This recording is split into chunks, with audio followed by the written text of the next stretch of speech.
All right, I need to do a prep video for Prophets, Priests, and Kings by Alfred George Gardner. Um, he is, oh God, I don't have his years of birth, death or birth. I should have.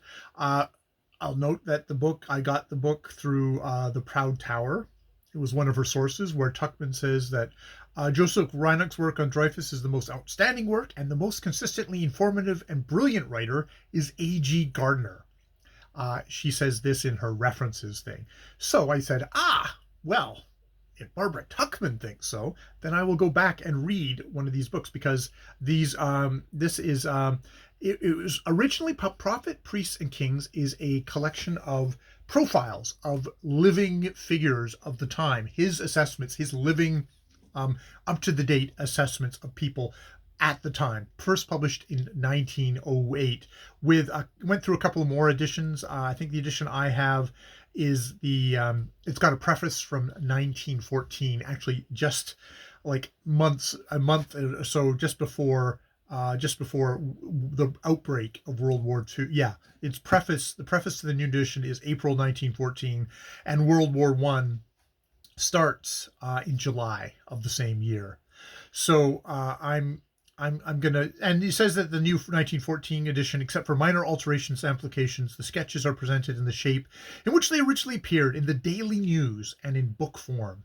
I probably don't need to go through all this like little minutia about this. Probably just a brief note, but also saying, yeah, this is a collection of newspaper articles, and they really give me the impression of in Canada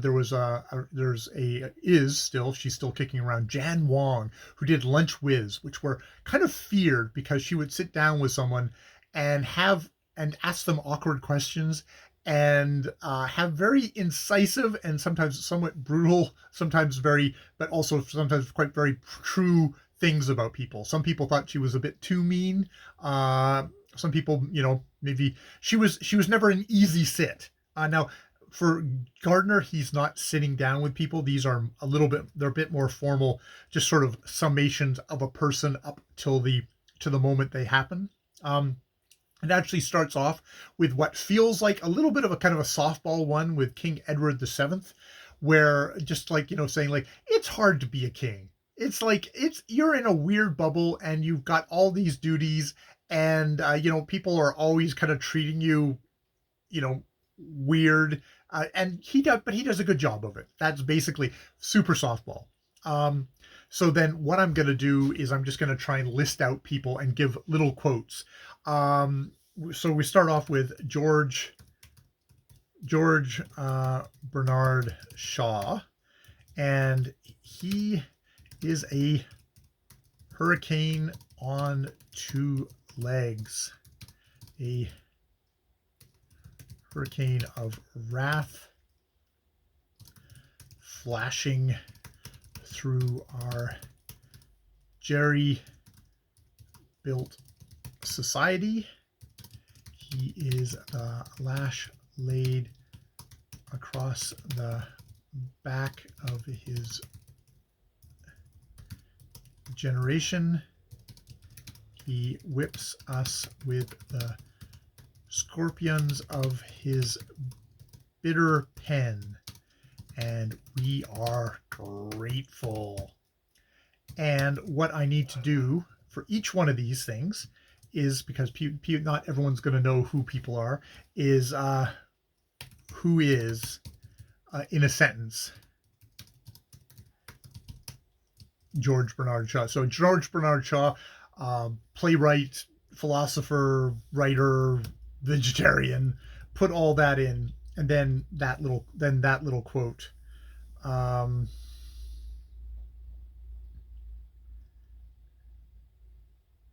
And I think that is a good little quote to use.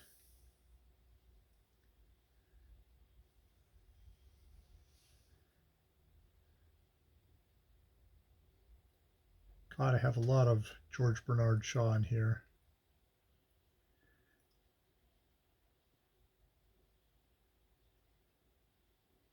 I know they're going to start getting, I have a lot. See, this is the thing.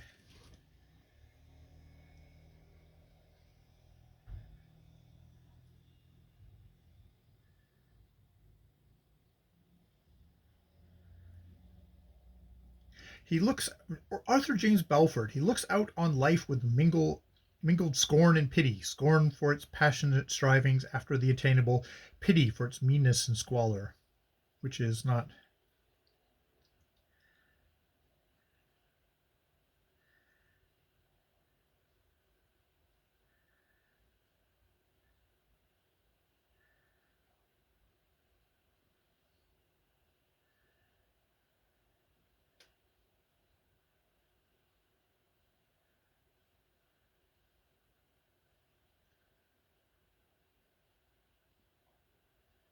See, well, this is okay. I'll film myself doing this and we'll get the little things. I don't want to have too many examples, so it's fine. Oh, yeah, George Meredith.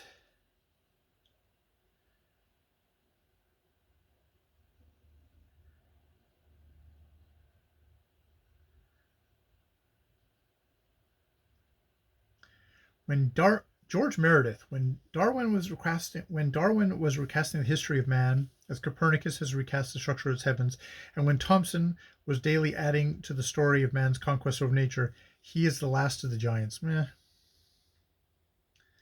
Should go back and reread.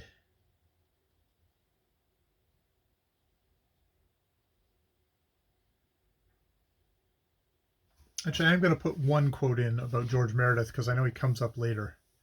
Uh,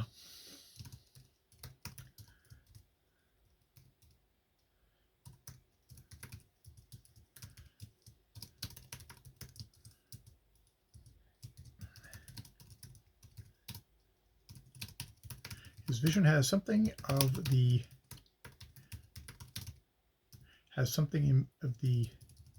partiality of the impartiality as well as of the veracity of Lasquez.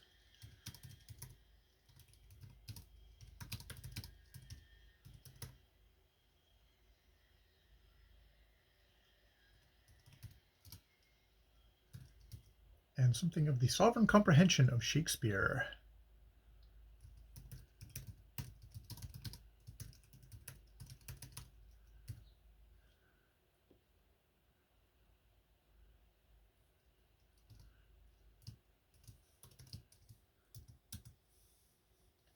So, yes.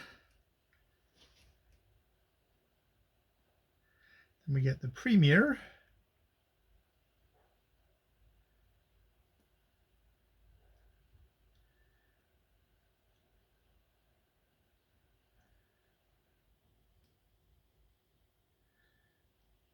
And we have the Kaiser.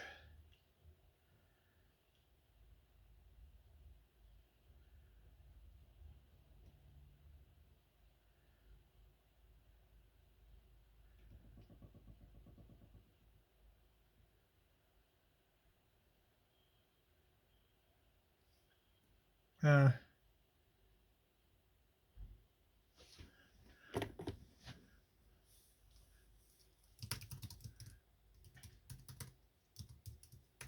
who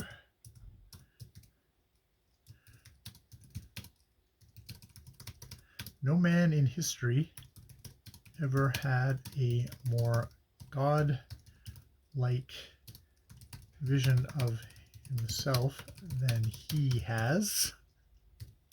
Ouch.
Lord Northcliffe, who he is obvious and elementary man who understands material success and nothing else. Because I want some of that bite, that taking people to pieces bite.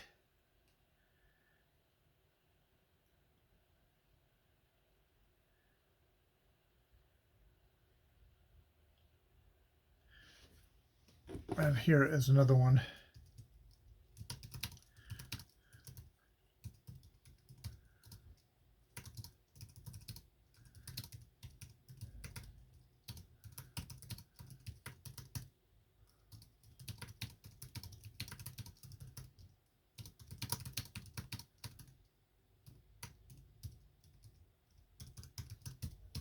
One principle to which his loyalty never falters is to be on the side of the big battalions. Yes.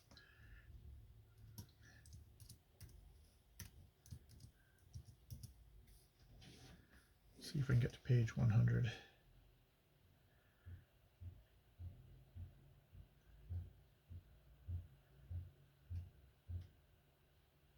He is, in a word, the stock exchange man in the sphere of journalism. That's another good one.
Okay.